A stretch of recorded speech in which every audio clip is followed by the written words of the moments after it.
요한계시록 14장은 제일 먼저 14만 4천이 나오고 14만 4천이 시온산에 서서 새 노래로 하나님 앞에 노래를 부르는 그런 광경이 나오고 있습니다.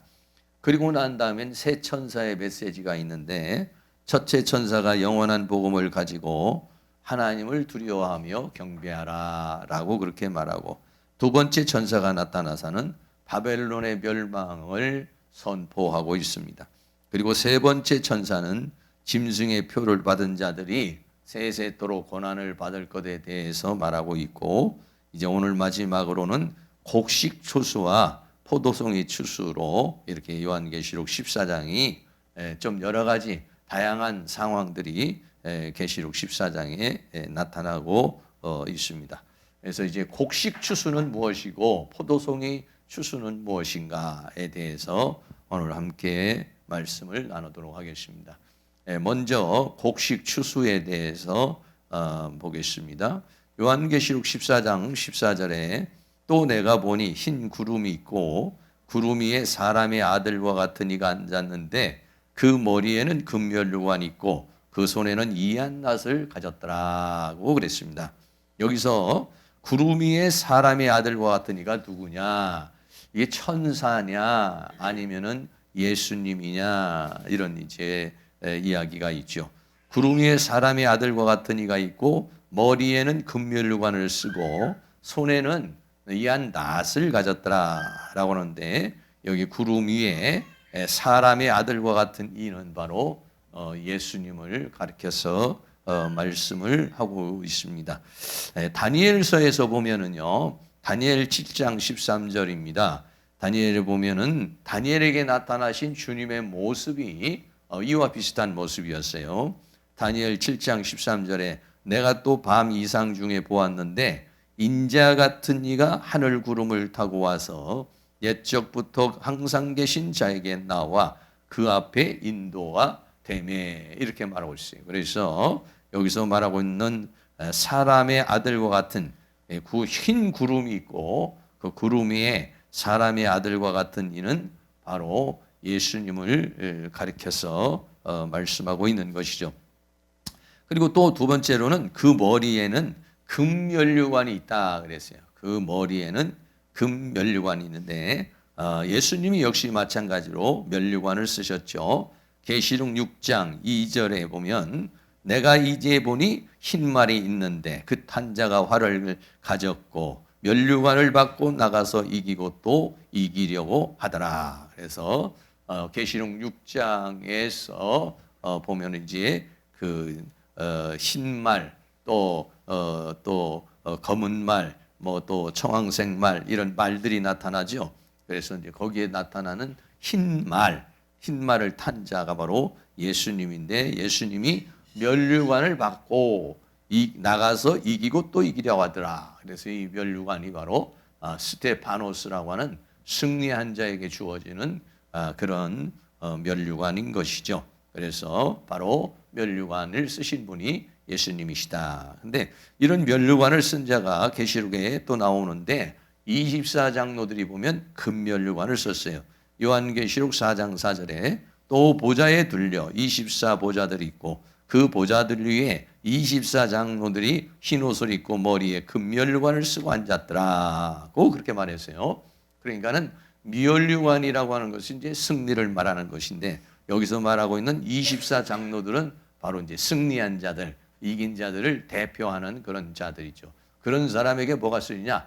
면류관이 쓰여졌는데 금면류관이 쓰여졌다라고 하는 것이죠. 그래서 이 그 금면류관, 또 이 면류관이라는 것은 바로 이렇게 하나님께 속한 그러한 자들이 쓰는 것을 가리켜서 말하고 있어요. 그리고 세 번째는요, 그 손에는 이한 낫을 가졌더라 그랬어요. 낫을 가졌더라.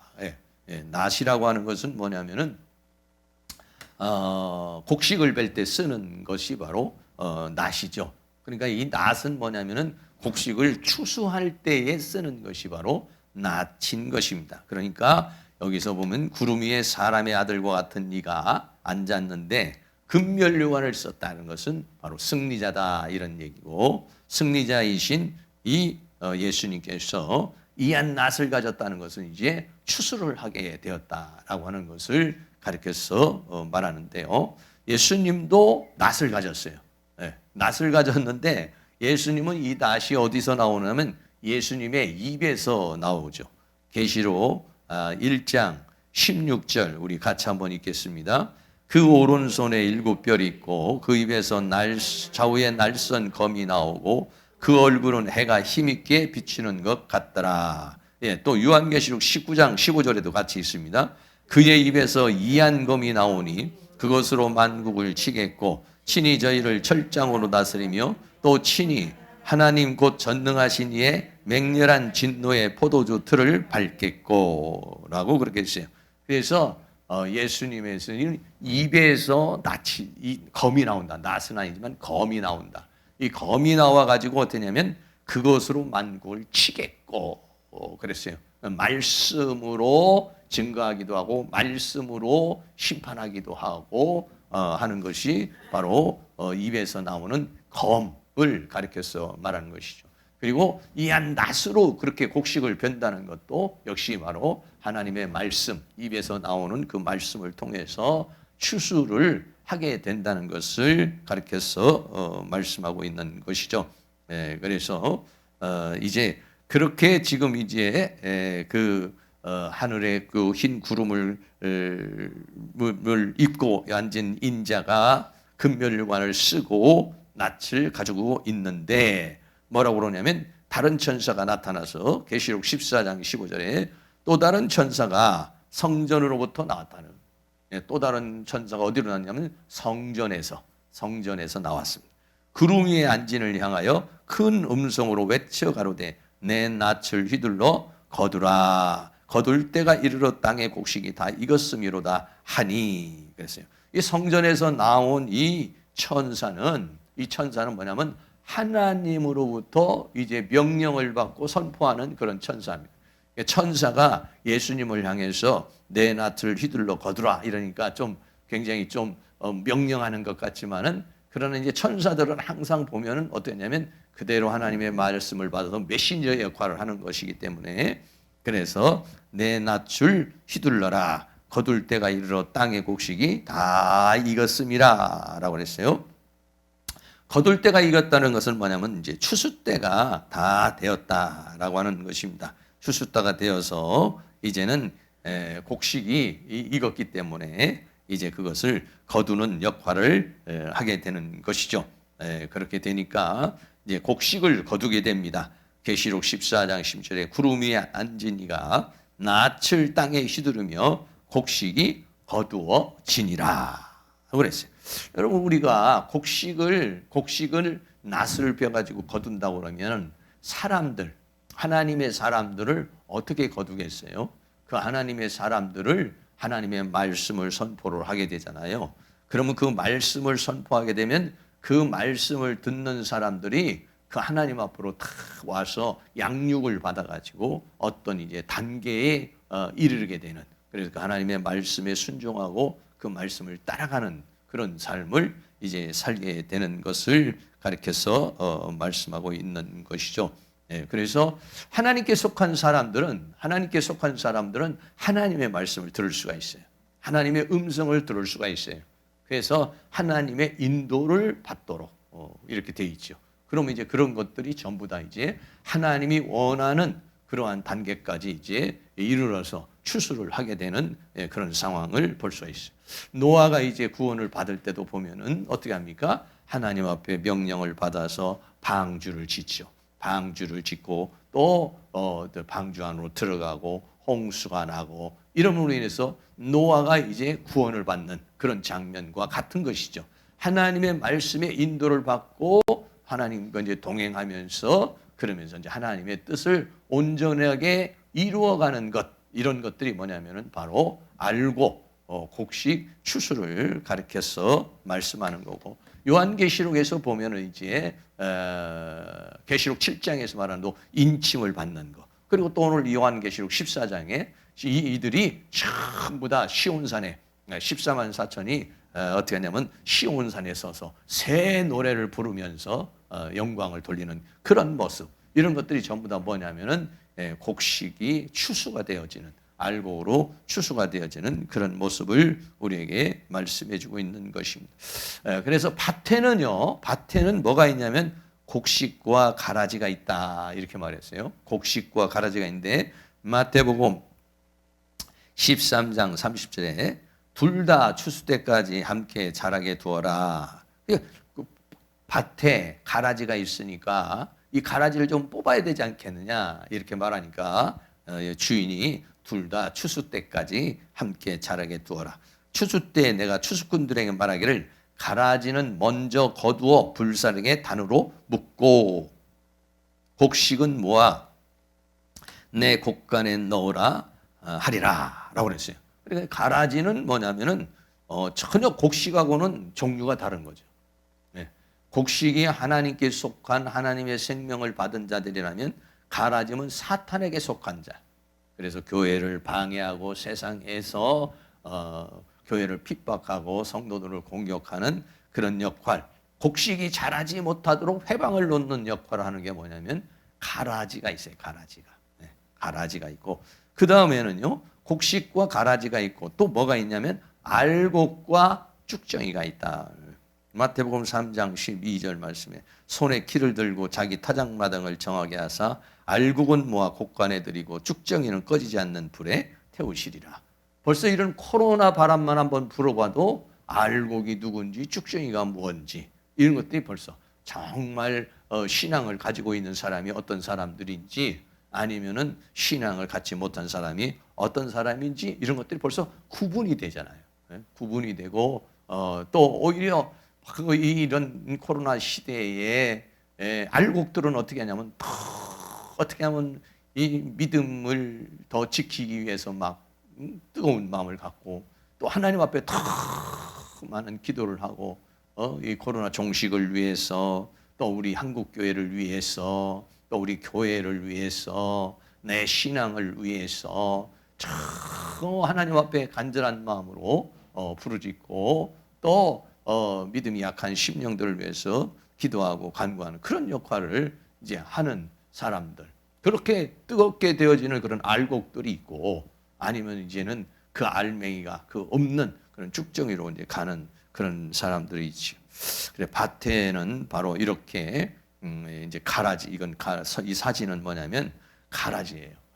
가라지는 말이죠. 이건 곡식하고는 원래 이게 이 종류가 다른 거죠. 원래 사탄에게 속한 자였어요. 그런데 교회에 완전히 사탄에게 속한 자가 교회에 같이 있다는 것이에요. 사탄에게 속한 자가 교회에 있다는 것을 우리에게 말해 주죠. 여기도 가라지가 있을지도 모르겠어요. 지금은 몰라요. 근데 이 가라지는 나중에 보면은 알아요. 교회를 떠나요. 교회를 떠나는 사람이 있어요. 막 열심히 기도도 하고 막 봉사도 하는데 어느 날 보면 교회를 떠나버려 있는. 그건 뭐냐면 가라지라서 그렇습니다. 그런데 곡식은 이제 가지고 오면은 이렇게 이제 채를 가지고서 이제 알곡과 쭉정이를 가르게 되죠. 그래서 막 채로 치면은 어때요? 알곡은 안으로 들어오죠. 그러니까 원래 성도들은 환란의 바람이 불어오고 여러 가지 어려움이 오게 되면은요, 다 믿음 안으로, 예수님 안으로, 교회 안으로, 은혜 안으로 달려들게 돼 있어요. 그런데 쭉정이는 어떤 거야? 밖으로 나가요, 밖으로. 밖으로 날아가 버리죠. 바람에 의해서 날아가 버리는 것이 뭐냐면 쭉정이에요. 이거를 고르는 것이죠. 그러니까는 알곡과 쭉정이를 가르는 방법이 여러 가지가 있겠지만 그 중에서 하나의 방법이 채를 치는 거예요. 채를 치면 그냥 자연스럽게 알곡은 안으로 들어오고 쭉정이는 밖으로 나가는. 환란의 바람이 불어오고 코로나 바람이 불어오고 어떤 어려움이 오고 이러면은요, 정말 믿음의 사람은 더 뜨거운 마음으로 기도하고 어찌하든지 믿음으로 살려고 더 애를 쓰고 이렇게 몸부림을 치게 되죠. 그런데 그렇지 않은 존재들은요, 이게 날아가 버리는 거예요. 밖으로 이게 다 날아가 버리는 그런 상황이 되게 되는 거죠. 그래서 알곡과 쭉정이는 뭡니까? 그 쭉정이는 그 안에 알맹이가 없는 거예요. 그 껍데기는 있는 거예요. 신앙의 껍데기는 있어요. 신앙의 껍데기는 있는데 신앙의 형식은 있어요. 근데 뭐가 없는 것이냐? 알맹이가 없는 것이고 더 중요한 건 뭐냐면 씨가 없는 거예요. 씨가. 쭉정이는요 심어봤자 이거는 별을 내지를 못해요. 다시 말하면 무슨 얘기입니까? 씨가 없다는 것은 생명이 없다는 거예요. 생명이. 뭔 생명이 없습니까? 예수 그리스도의 영원한 생명이 없는 거죠. 계란으로 말하면은 무정란이라는 거, 무정란. 네. 네. 씨가 없어요. 그러니까는 그거는 품어도 이거는 뭐예요? 그 계란을 어미가 품어도 무정란은 그거는 이 병아리가 되지를 못해요. 네. 부활을 못하는 것이죠. 네. 그런 거와 마찬가지로 생명이 없는 이 쭉정이는 바로 천국에 갈 수가 없는 것이고 부활할 수 없는 그런 존재라고 하는 것을 우리에게 말해주고, 그래서 쭉정이는 어떻게 합니까? 이거는 써먹을 데가 없는 거예요. 알곡은 전부 다 곡간해드리죠. 곡간해드린다는 건 뭐예요? 천국에 들어간다는 것이죠. 네. 곡간에 들어간다는 건 천국에 들어간다는 것이고, 쭉정이는 어디로 갑니까? 이거는 다 불에 태워버려요. 왜? 쓸모가 없으니까. 그러니까 이거는 불에 태운다는 것은 뭐냐면 지옥으로 간다는 것을 우리에게 말씀해 주고 있는 것이죠. 알곡과 쭉정이, 나는 지금 알곡인가 쭉정이인가 하는 거죠. 알곡은 뭡니까? 자꾸 자라나요. 알곡의 성격은 뭐냐면은 자라남과 성장이 있어요. 변화와 성장이 있어요. 변화와 성장이. 네. 왜? 계속 생명이라고 하는 것은요 변화가 일어나는 거예요. 생명이라고 하는 것은 성장이 일어나는 거예요. 그러니까 내 신앙이 쭉정이 신앙이 뭐냐면 변화가 없어요. 변화와 성장이 없어요. 알곡은 말이죠. 변화와 성장을 위해서 어떻게 합니까? 열정이 있는 거예요. 열정. 변화와 성장을 위해서 말씀을 더 사모하고 기도를 사모하고 더 하나님의 말씀대로 살려고 봉사하고 헌신하고 이 뜨거움이 있는 거예요. 열정이 있어요. 열정이. 알곡은. 여러분들이 지금 열정이 있다면은 알곡. 내가 변화가 일어나고 성장이 일어나고 있다면은, 왜냐하면 알곡으로 자라나는 거잖아요. 자라나. 생명을 받아서 이게 통통통통 막 알곡이 살이 쪄가지고 변화되고 성장하는 것이잖아요. 그러니까는 알곡성도는 뭐냐면 변화와 성장이 있어요. 변화와 성장. 그런데 쭉정이는 변화와 성장이 없어요. 변화와 성장이 없어. 열정이 없어요. 열정이. 그러니까 우리에게서 중요한 것은 뭐냐면은 열정이 있느냐 없느냐는 거예요. 코로나가 됐든지 겨울이 됐든지 여름이 됐든지 뭐 이런 거를 하고는 상관없이 신앙에 열정이 있느냐, 그리고 내가 변화와 성장이 있느냐. 열정만 있고 변화와 성장이 없다면 잘못된 열정이에요. 네. 열정이 중요해요. 열정이. 네. 그래서 다 열정이. 그럼 오늘날에 이 코로나 때문에 이렇게 어려운 데도 많은 교회들이 깨어가지고 뭐 별 여러 가지 많은 것을 하고 뭐 많은 목회자들이 고민을 하고 어떻게 하면 이 코로나 시대에 교회가 성장할 수 있을까? 어떻게 하면은 신앙이 성장할 수 있을까? 어떻게 하면은 더 하나님의 역사를 이룰 수 있을까? 아주 몸부림치면서 고민하고 기도하고 애쓰고 힘쓰고 그런 사람들이죠. 그런 반면에 그런 거하고는 상관없이 그냥 뭐 코로나 끝나기만을 이렇게 기다린다든지 이렇게 되어지는 사람들이 있어요. 네, 여러분 환란의 바람이 불어보면 알아. 코로나의 바람이 한번 불어보면은 알곡은 어때요? 안으로 들어오는 거예요. 쭉정이는 날아가는 겁니다. 이런 때를 보면은 코로나 바람이 한번 불고 환란의 바람이 불면은 탁 기도하려고 그러고 이렇게 대면이 잘 안 되면 집에서라도 말씀을 보아서 어떠냐면 그러니까는 기독교 역사 속에서 이렇게 보면은요 신앙의 핍박을 받고 신앙생활하기 어려운 환경일 때 기독교는 더 빛났어요. 네. 환경과 여건이 좋았을 때에 기독교가 성장하고 부흥한 게 아니에요. 오히려 타락했어요.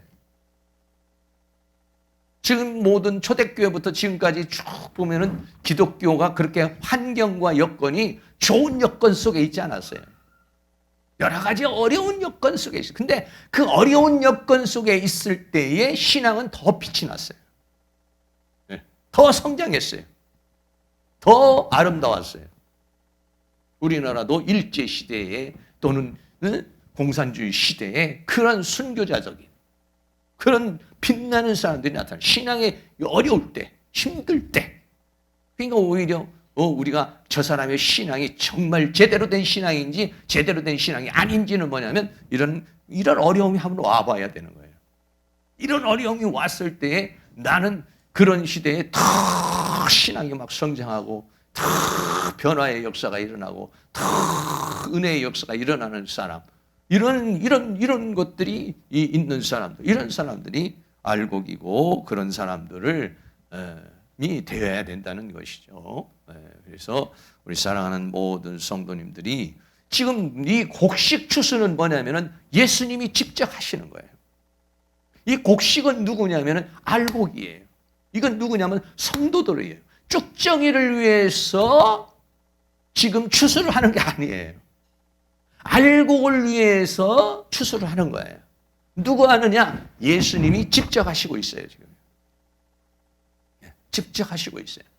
그런데 두 번째는 달라요. 두 번째는 포도송이 추수가 나옵니다. 이 포도송이 추수는 뭐냐면은 포도송이 추수는 알곡을 위한 추수가 아니에요. 이거는 심판과 형벌을 위한 추수예요.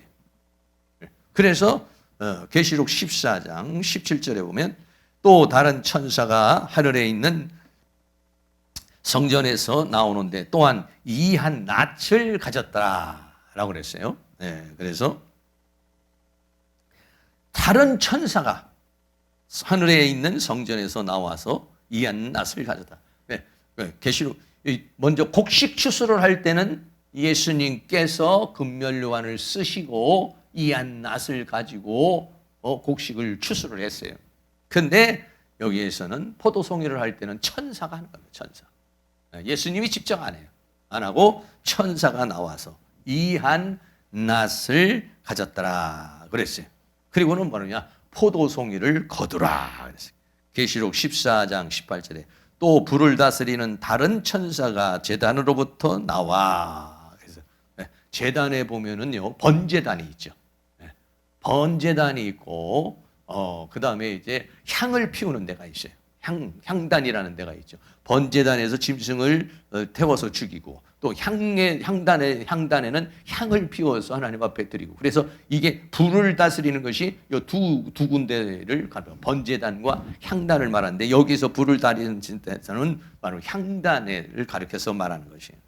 나와서 이한 낫 가진 자를 향하여 큰 음성으로 불러 가로되 내 이한 낫을 휘둘러 땅에 포도송이를 거두라. 그 포도가 익었느니라 하더라. 추수를 하라고 지금 말하는, 명령하는, 선포하는 그 천사가 누구냐면 불을 다스리는 다른 천사가 제단으로부터 나왔다라고 그렇게 말하고 있어요. 여기서 불을 다스리는 천사는 누구냐면 계시록 8장 3절에 보면 또 다른 천사가 와서 제단 곁에 서서 금향로를 가지고 많은 향을 받았으니 이는 모든 성도의 기도들과 합하여 보좌 금단에 드리고자 함이라. 향연이 성도의 기도와 함께 천사의 손으로부터 하나님 앞으로 올라가는 도라시나. 천사가 향로를 가지고 단위에 불을 담아다가 땅에 쏟음에 내성과 음성과 번개와 지진이 나더라. 그래서 향단이 있는 이곳에 성도들의 기도가 와가지고 성도들의 기도가 와서 8장 5절에 단위에 불을 담아 땅에 쏟는 거예요. 근데 뭐냐면 응답을 하는 것이죠. 성도들이 기도를 하고 그 향연이 하나님 앞에 올라가고 그리고 하나님의 응답이 있는 것처럼 오늘 불을 다스리는 천사가 바로 포도송이를 거두라고 하는 것은 성도들의 기도와 간구를 받으시고 하나님이 심판을 명령을 하게 되는 것이죠. 그래서 이렇게 포도송이가 거두어지고 또 하나님을 거역한 자들이 심판을 받게 되는 것이 바로 이렇게 성도들의 기도를 통해서 응답되어져서 역사가 일어난다고 하는 것을 가르쳐서 말하고 이 포도송이는 바로 뭘 말하냐? 심판을 상징하고 있다는 것이 이사야서 63장 2절 말씀에도 보면 어찌하여 내 의복이 붉으며 내 옷이 포도즙 틀을 밟는 자 같으뇨. 포도즙이라는 건 포도를 전부 다 딱 따가지고 그 다음에 포도를 갖다가 이제 즙을 내기 위해서 포도를 막 밟는 것이죠. 그래서 포도즙 틀이라는 것이 있어요. 그리고 포도즙 틀이 있고 그것을 밟는 것. 이 밟는 것, 포도즙 틀이 포도가 있고 포도를 따서 포도즙 틀에 포도를 놓고 밟는 것. 이거 뭘 상징하느냐? 심판을 상징하고 있는 것이다 하는 거예요. 이사야서 63장 3절 같이 한번 읽겠습니다. 만민 중에 나와 함께한 자가 없이 내가 홀로 포도즙 틀을 밟았는데 내가 노함을 인하여 무리를 밟았고 분함을 인하여 짓밟았으므로 그들의 선열이 내 옷에 튀어 내 의복을 다 더럽혔음이니. 예. 여기서 말하는 포도즙 틀을 밟았다는 것은 분노를 말하는 거예요. 예. 내가 노함을 인하여 무리를 밟았고 분함을 인하여 짓밟았으므로 이렇게 했어요. 그러니까는 포도송이 추수는 뭐냐면은 심판을 말하는 것이에요. 형벌을 말하는 거예요. 하나님의 진노와 하나님의 분노를 가리켜서 말씀을 하고 있는 것이죠. 그래서 이런 심판이 일어나게 되는데, 그래서 포도주 틀에 던져라 이랬어요. 계시록 14장 19절에 천사가 낫을 땅에 휘둘러 땅에 포도를 거두어서 하나님의 진노의 큰 포도주 틀에 던지에. 그러니까는 이 낫추를 다 거두어가지고 땅의 포도, 이 땅의 포도는 뭐예요? 불신자를 가리켜요. 하나님을 거역한 자들을 말하는 것이죠. 하나님의 진노의 포도주 틀에 던진다. 그러니까는 하나님의 어떤 심판과 형벌이 주어지는 것을 가리켜서 말하고 있는 것이죠. 계시록 19장 15절에도 그의 입에서 이한검이 나오니 그것으로 만국을 치겠고 친히 저희를 철장으로 다스리며 또 친히 하나님 곧 전능하신 이의 맹렬한 진노의 포도주 틀을 밟겠고 이렇게 말했어요. 그러니까는 이 포도주 틀을 밟는다는 것은 하나님의 진노, 하나님의 분노를 가리켜서 말하고 있는 것이죠. 그래서 이제 형벌이 일어나는데 계시록 14장 20절에 성 밖에서 그 틀이 밟히니, 성 안에서 밟히는 게 아니에요. 성 안은 뭐냐면 하나님의 사람들, 믿음의 사람들, 구원받은 사람들이 성 안에 있어요. 그 이들은 전부 다 성 밖으로 쫓겨나는 것이에요. 성 밖에서 그 틀이 밟히니, 틀에서 피가 나서 그랬어요. 포도에서 나는 포도즙이 뭐냐면 피로 상징하고 있는 것이죠. 피가 나서 말 굴레까지 닿았고 1600 스타디온에 퍼졌더라. 그렇게 말하고 있어요. 그러니까는 이 형벌의 상태가 얼마나 강한지 우리에게 말해주고 있죠. 말 굴레까지 닿았다고 그러는 것은, 어느 정도 닿았다고 그러는 것은, 말 굴레가, 말이 보통 이렇게 있으면은 말의 굴레니까 200까지 닿았으니까 이게 거기다 121cm 정도, 그러니까 1m 21cm 정도 되는 거예요. 네. 그러니까는 얼마나 그 사람이 죽어가지고 흐르는 피가 말 굴레까지 닿을 정도니까 얼마나 많은 전쟁이든지 아니면 전염병이든지 아니면 저가지 그런 하나님의 형벌과 심판으로 인해서 하나님을 거역한 자들이 그런 고통과 괴로움을 당할 것을 우리에게 말씀해 주고 있는 것이죠. 그리고 그 말 굴레까지 닿는데 어느 정도까지 그 피가 흘러가느냐? 1600 스타디온까지 이제 퍼졌다라고 그랬어요. 1600 스타디온이라는 것은 320km를 가리켜서 말하는 건데, 여기서 320km라는 것은 뭐냐면 이스라엘의 북쪽에서 남쪽까지의 길이, 북에서 남까지 전체적인 길이를 재보면은 1600 스타디온이라는 거예요.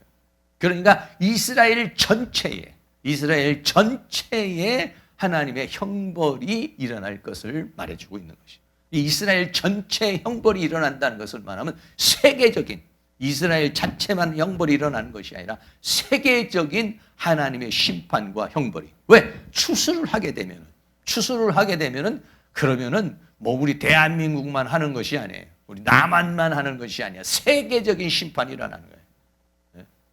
이만희 씨 같은 사람이 뭐 우리나라에 14만 4천 우리 하나님이 구원의 역사를 하는데 대한민국에만 하나님의 구원의 역사가 일어나는 게 아니에요. 14만 4천이면 전 세계적인 숫자를 가리켜서 말하는 거예요. 하나님이 우리나라를 사랑하시기는 하지만은 우리나라에 국한된 그런 종말론적인 그런 생각, 그런 것들, 그건 전부 다 속는 것이죠. 전부 다 속는 거죠. 엊그저께도 보석으로 풀려내면서 뭐라고 하냐면 약을 12가지를 먹고서 죽을 것 같다는 거예요. 그런 사람이 무슨 영생 불사를 하겠어요. 하나의 노인네밖에 안 되는 거고, 이제 뭐 그래도 그 열성 분자들은요 따라가는 거 봐요. 네. 대단한 거예요. 한번 그런데 빠져버리면은요 그 사람이 죽어도 그냥 쫓아요. 네. 무서운 겁니다. 무서운 거예요. 네. 이제 뭐 저렇게 해서 이제 죽거나 그러면은 이제 많은 사람들이 이제 떨어져 나가겠지만은 저 정도 가지고는요 떨어져 나가질 않아요. 한번 사람을 어떤 사상에 물들으면은요 거기에서 빠져나오는 것이 얼마나 어려운 것인지 몰라요. 그 영이 사로잡고 있기 때문에 그런 것이에요. 그 영이 그 사상과 그 철학과 그 가르침으로 인해 가지고 완전히 딱 사로잡고 있는 거거든요. 그러니까 완전히 이 정신적으로 사상적으로 묶여 있는 거예요. 그러니까는 어떤 일이 벌어져도 이 사람들의 마음에는요 그게 말이죠 들리질 않는 거예요. 얼마나 무서운 것이니 몰라요. 그런데 오늘날 우리들이 살고 있는 우리들도 역시 마찬가지로 뭐 그런 이단에 속해 가지고 그렇게 있지 않아도 우리들 안에도 잘못된 사상들이 있어요. 잘못된 생각이 있어요. 하나님의 말씀에서 벗어난 것들이 있어요. 자신을 불행으로 끌고 가는 것도 있어요. 자신의 인생을 고통으로 끌고 가는 그런 사상과 생각이 있어요. 이게 뭐냐면 전부 다가 사탄이 심어놓은 생각과 사탄이 심어놓은 감정과 사탄이 심어놓은 사상과 철학이죠. 학문이죠. 이런.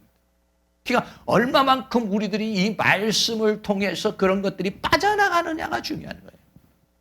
얼마만큼 내 성격이 고쳐지고 내 인격이 고쳐지고 내 성품이 고쳐지느냐가 중요한데 사람들은 그것을 고치려고 많이 애를 쓰지를 않아요. 왜? 그냥 된 대로 살아요. 그럼 된 대로 살면은요 그 사람의 인생은 그 한계를 벗어나질 못해요. 생각이 바뀌어야 그 사람의 행동이 바뀌고 그리고 행동이 바뀌어야 삶이 바뀌는 거예요. 내 인생의 한계를 우리가 초월해야 되잖아요. 초월하잖아요. 저도 그런 기도를 굉장히 많이 하고 있습니다만 저의 한계가 있어요. 저의 한계. 저의 생각의 한계, 목회의 한계, 실력의 한계, 기도의 한계, 삶의 한계, 이 한계가 있어요. 한계가. 이 한계를 우리가 벗어나야 돼. 한계를 벗어나야 돼. 그런데 그 한계를 벗어난다라고 하는 것이 참 어려운 거예요. 사람마다. 5년이 가도 바뀌지 않고 10년이 가도 바뀌지 않고 20년이 가도 바뀌지 않고 30년이 가도 바뀌지 않고 이게 어렵죠. 이것이 바뀌려고 그러면 성령의 강력한 역사가 일어나야 됩니다. 성령의 강력한. 왜? 내 힘으로는 그 한계를 벗어나지를 못하잖아요. 내 실력으로는 그 한계를 벗어나지를 못하잖아요. 그러니까 성령이 강권적으로 역사를 해가지고 그래가지고 한 새로운 지혜를 주시고 새로운 역사를 주시고 그래야 어쩌면 내 한계를 벗어나버려요. 내 한계를 벗어나려면 어떻게 되냐? 성령의 능력이 필요하죠. 그런데 우리들이 그 능력을 하나님으로부터 사모해서 받아서 그 한계를 넘어가야 되는데 우리들 안에는 내 인생을 그렇게 끌고 가는 그런 것들이 많이 있다 이런 얘기죠. 이 그림은 이제 이스라엘 사람들이 포도를 따가지고 포도즙에서 이제 포도를 밟는 이제 그런 것이죠. 그래서 이스라엘 지역에 가면은 그런 이제 땅을 이렇게 파가지고 그래가지고 거기다 이제 포도를 이렇게 집어넣고 포도를 갖다가 즙을 내는 이제 이런 그 터들이 이제 지금도 이제 많이 이렇게 있죠. 네. 그런 것을 지금 비유로 해서 심판을 우리에게 가르쳐서 우리에게 설명을 해주고 있는 것입니다. 하나님의 심판과 형벌은 우리에게 있습니다. 마태복음 25장 31절 말씀에 인자가 자기 영광으로 모든 천사와 함께 올 때에 자기 영광의 보좌에 앉으리니 모든 민족을 그 앞에 모으고 각각 분별하기를 목자가 양과 염소를 분별하는 것 같이 하여. 그랬어요. 양과 염소가 있다는 거예요. 교회는 알곡과 쭉정이가 있는 것처럼 양과 염소이다. 양은 하나님께 속한 자들, 염소는 하나님께 속하지 않은 자들이라는 것이죠.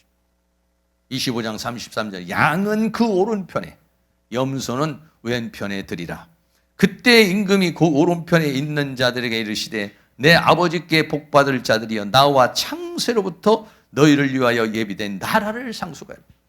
오른편에 있는 사람들은 창세로부터 예비된 나라를 상속받는 사람들이에요. 오른편에 있는 사람들. 그런데 왼편에 있는 사람들은 마태복음 25장 41절 또 왼편에 있는 자들에게 이르시되 저주를 받은 자들아 나를 떠나 마귀와 그 사자들을 위하여 예비된 영영한 불에 들어가리라. 마지막에는 심판을 받죠. 지금은 우리가 이렇게 있지만은 이제 주님의 재림과 주님의 역사 속에서 이제 심판을 받게 되고 하나님 앞에서도 심판을 받게 되는 것이죠. 양과 염소로 심판을 받아 분별을 하게 되는 것입니다. 그리고 짐승의 우승의 표를 받은 자들은 형벌을 받을 것이다 했어요. 계시록 14장 우리 9절 말씀 같이 읽습니다. 또 다른 천사 곧 셋째가 그 뒤를 따라 큰 음성으로 가로되 만일 누구든지 짐승과 그의 우상에게 경배하고 이마에나 손에 표를 받으면 그도 하나님의 진노의 포도주를 마시리니 그 진노의 잔에 섞인 것이 없이 부은 포도주라. 거룩한 천사들 앞과 어린 양 앞에서 불과 유황으로 고난을 받으리니 그랬어요. 666의 시대가 오면은요 짐승의 표를 받지 않으면 살 수가 없어요. 그러니까 짐승의 표를 받는 것입니다. 현실적으로는 살 수 있지만은 현실적으로는 살아갈 수 있지만은 그러나 하나님의 심판을 받죠. 초대교회 시대도 마찬가지로 로마 시대도 역시 마찬가지로 황제 숭배를 하지 않으면은요 생활을 할 수가 없어요. 그러니까는 기독교인들은 전부 다 어떻게 합니까? 산으로 가야 되고 토굴로 다 들어가야 돼요. 왜? 경제적인 사회생활을 할 수가 없어요. 그러나 그런 걸 싫어하는 사람은 황제 숭배하면서 세상에서 출세하고 기독교 버리고 들어가는 것이죠. 그러나 믿음의 절개를 가지고 있는 사람들은 어떻게 합니까? 표를 받지 않죠. 황제 숭배하지 않죠. 그러나 믿음의 절개를 지키지 못하는 사람들은 우상에게 경배하고 이마나 손에 표를 받게 되는 것입니다. 그러면 결국 어떻게 하냐? 불과 유황으로 고난을 받을 것이다 라고 그렇게 말합니다. 역시 마찬가지로 마귀도 그렇고 짐승도 그렇고 거짓선지자도 전부 다 불못에 들어가게 되죠. 계시록 20장 10절입니다. 또 저희를 미혹하는 마귀가 불과 유황못대에 던지우니 거기는 그 짐승과 거짓선지자도 있어 세세토록 밤낮 괴로움을 받으리라. 아멘. 예수 믿고 우리가 이 세상에 살면서 이렇게도 살고 저렇게도 살고 하는 것도 중요하지만은 그러나 여러분 마지막에 가서 지옥의 형벌 불과 유황못에 던져져 보세요. 그러면은 마귀가 거기에 있습니다. 짐승도 거기에 들어 거짓 선지자들은 밤낮 괴로움을 받으리라 그랬습니다. 여러분 이 성경이 하나님의 말씀이죠. 그러면 지옥에 대해서도 사실인 것이고 천국에 대해서도 사실인 것입니다. 천국은 영생 복락하는 것이고 지옥은 뭐냐면 영원토록 고통을 받는 것입니다. 영원한 고통이 있는 것이죠. 영생 복락의 길을 가는 사람은 이 땅에 살면서 믿음의 삶을 살기 위해서 힘쓰고 애쓰고 노력하고 봉사하고 헌신하고 물질로 봉사하고 몸으로 봉사하고 하나님 나라를 위해서 참고 견디고 우리가 이렇게 살아가죠.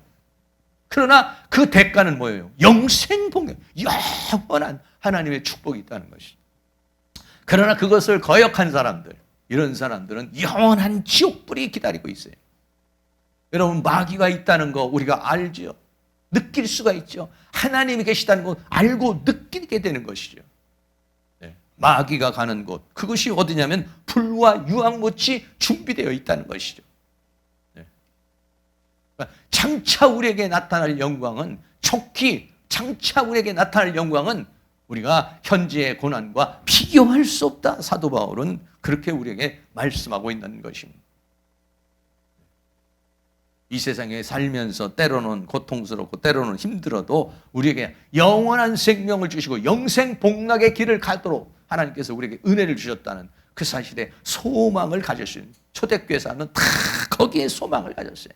이 세상에 살면서 내가 사니까 사업이 잘 되고 뭐가 잘 되고 이게 중요한 게 아니었어요. 거기에다가 전혀 가치를 두지 않았어요. 이 세상에 살면서는 그냥 거지처럼 살아도, 이 세상에 살면서는 그냥 아무것도 없어도, 이 세상에 살면은 막 출세 못하고 행복하게 못 살고 넉넉하게 못 살고 이 세상과 이 세상에 있는 거 못 가져도 그 영원한 나라를 바라보면서 카타콤에서 살았고 모든 거 다 포기해버렸어요. 사회적인 거, 경제적인 거 다 포기하고, 그리고 오직 천국을 바라보고 오직 믿음으로 살아가는 그런 사람들. 그런 사람들에게는요, 내가 주는 평강은 세상이 주는 평강과는 다르다고 그랬어요. 할렐루야. 아유, 무슨 재미로 사나? 하나님이 주시는 재미가 있어요. 하나님이 주시는 기쁨이 있어요. 우리는 어차피 세상 기쁨으로 살 수 있는 사람들이 아닙니다. 세상과 세상이 주는 것도 기쁨이 있지만은 우리는 그런 기쁨으로 사는 존재가, 우리는 세상에서 불러냈잖아요. 세상에서 하나님께로 왔잖아요. 우리는 에클레시아라는 교회라는 말이 뭐뭐로부터 불러냈다는 거예요. 우리는 세상에 살지만 세상에 속한 자가 아니에요. 세상에서 불러낸 사람이에요.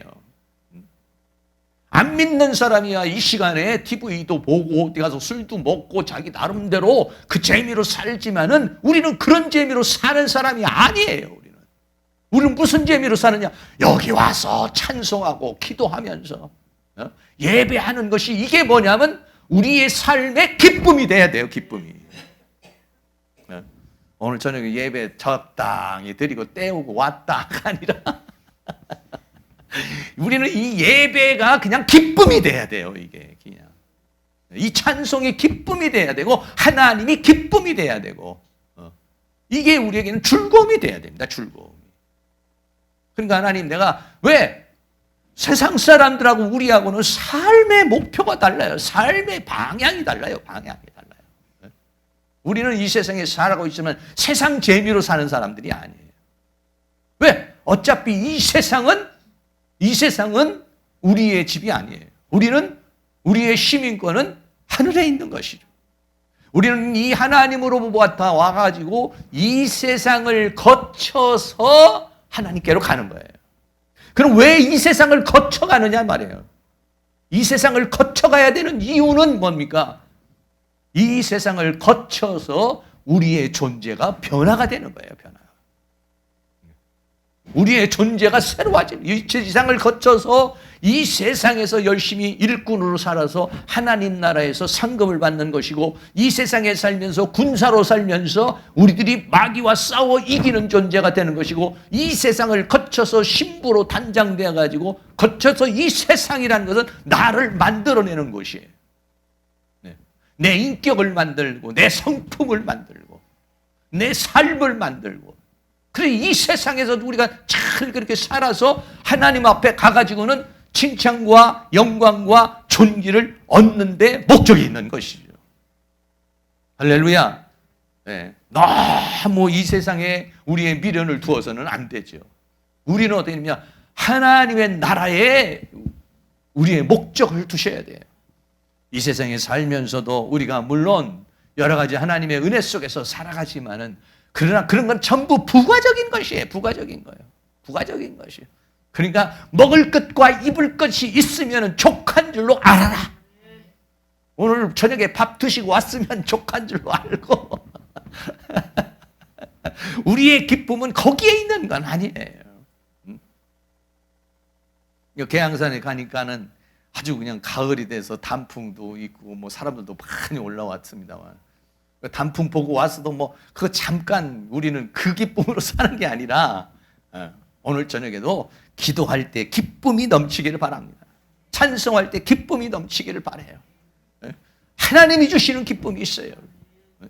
그냥 우리는 예배를 그냥 오늘 드리고 갔다가 중요한 게 아니고, 내가 그냥 답답한 것 내가 내 하소연 하고 왔다가 중요한 것이 아니라 하나님이 주시는 기쁨이 있어요. 하나님이 주시는 기쁨, 하나님이 주시는 만족이 있어요.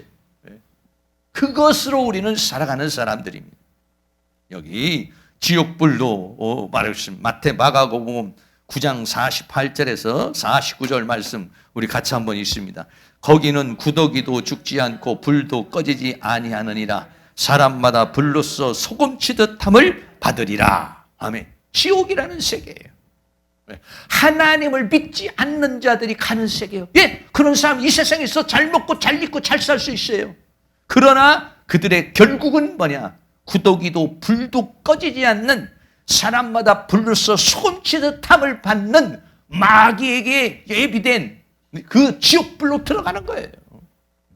그러니까 영원한 지옥불의 형벌을 받을 사람들이니까 이 세상에서 자기 마음대로 살아도 하나님이 버려둬 버리는 거예요. 버려둬 버리는 거예요. 그러나 우리는 하나님이 버려두질 않죠.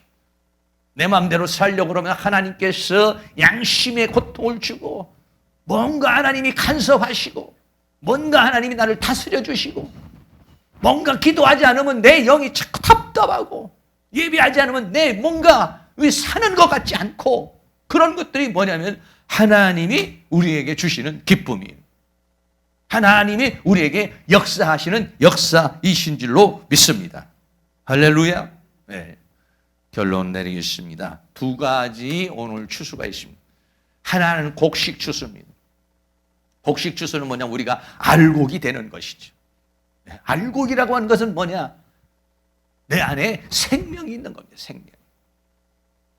뭐가 있느냐? 변화가 일어나는 거예요. 변화와 성장이 있어요. 알고는요. 쭉정이는 변화와 성장이 없어요. 하나님, 내가 알곡이라면 내 안에서 변화가 일어나야 되죠. 내 인생에 변화가 일어나야 되죠. 내 삶에 성장이 있어야 되죠. 내가 쭉정입니까? 알곡입니까? 네. 하나님이 주시는 기쁨, 하나님이 주시는 평강이 우리에게 넘쳐남으로 말미암아서 이 코로나 시대도 이겨내가고, 이 어둠의 시간을 다 이겨나가고, 사랑하는 모든 성도들이 승리하고, 우리 주님 만났을 때는 칭찬과 영광과 존귀 가운데 만나는 그러한 은혜의 역사가 다 일어날 수 있기를 주의 이름으로 축원합니다. 포도송이 추수에 들어가서 포도송이를 따놓고 그냥 짓밟아버리는, 그래서 그 고통이 말 굴레까지 닿고 1600 스타디움까지 그 피가 흐르는 그런 심판과 형벌에 이르는 자가 아니라 알곡으로 추수가 되어서 하나님의 곡관에 들어가서 영생복락하는 그러한 그 삶을 바라보면서 승리하는 그런 역사가 다 일어날 수 있기를 주의 이름으로 축원합니다.